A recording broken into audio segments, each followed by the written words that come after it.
Was Argentina about to experience the liberal miracle of Milei? Adjustments, chainsaw, promises of foreign investment, and of becoming a great power again. However, what we are seeing today is actually the opposite.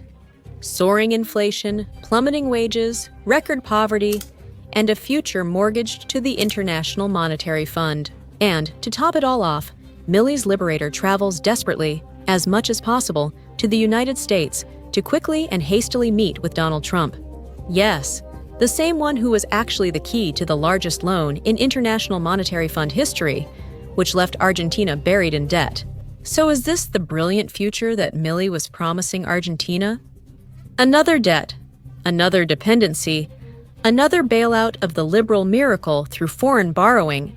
Eternal? Let's analyze it.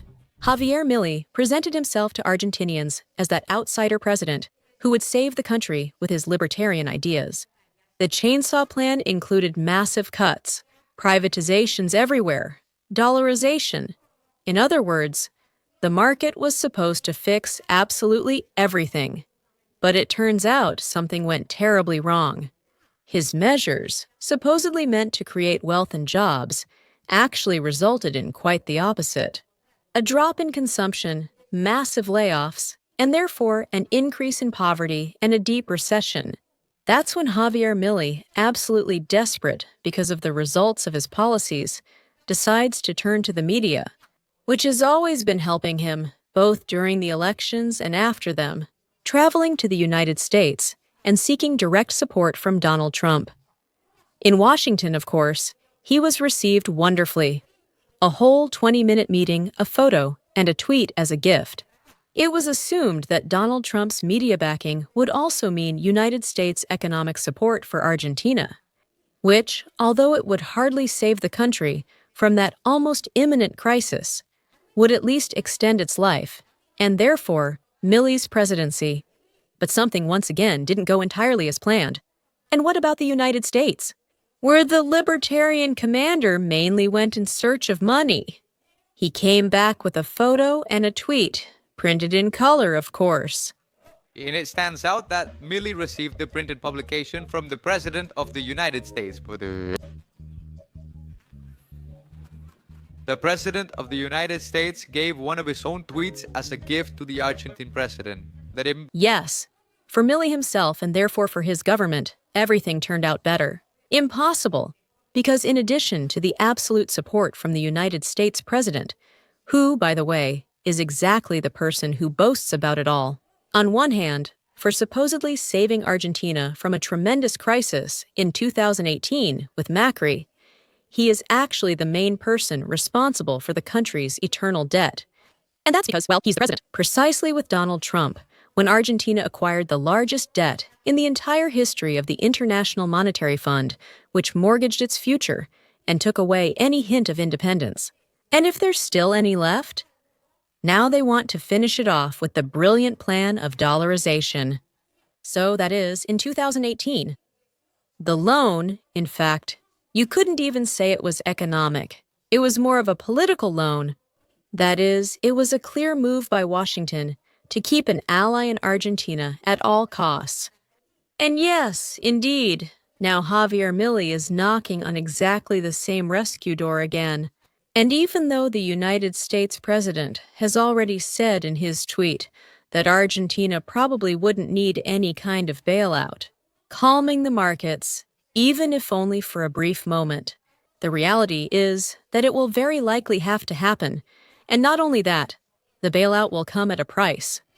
That is, if anyone thinks that American money is going to be free, they're very much mistaken.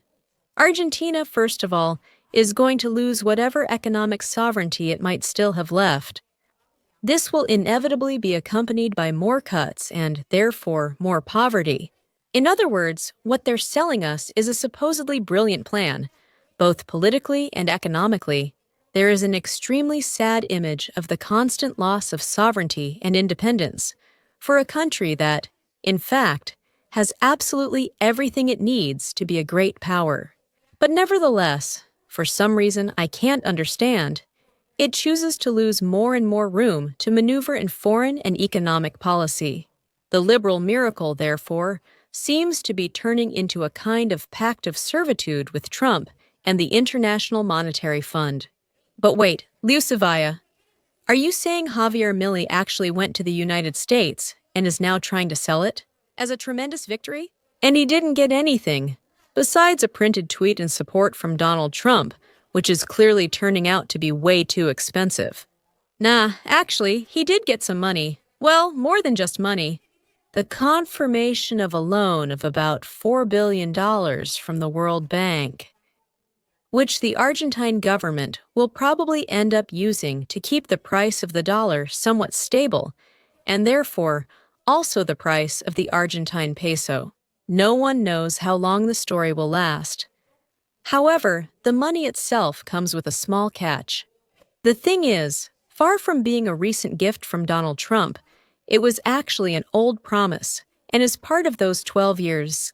And since there is still a part of that money left to be delivered, it's very likely that Milei's government will try to do everything possible to keep the situation going. But even so, it's not really clear when that will be. And that's when, through a sort of coup de grace, the solution once again comes from the Western side. The solution is provided by the Financial Times. What needs to be done is dollarize Argentina. It's as simple as that. The country simply starts managing its entire economy in dollars. And that's it, right? How simple is that? What happens is that, in exchange, Argentina, just like that, will have to hand over to the United States the key to controlling its entire economic and monetary policy. In other words, it won't even become a vassal of the United States, but rather it will become its slave. And that's where the real intentions arise. Could there be something behind it? They're talking about the Strait of Magellan and also about Antarctica. So, what starts as giving up economic sovereignty could actually end up handing over the most valuable territories. From the liberal miracle to economic collapse, what was supposed to be a way out actually ended up being more like the worst nightmare all over again. More debt, more submission to Washington, more poverty in the country. The big question is, how much longer will Argentinians endure?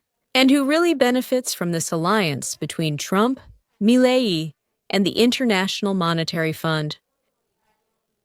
Argentina deserves answers, and without a doubt, deserves a future different from just being a mere laboratory for neoliberalism.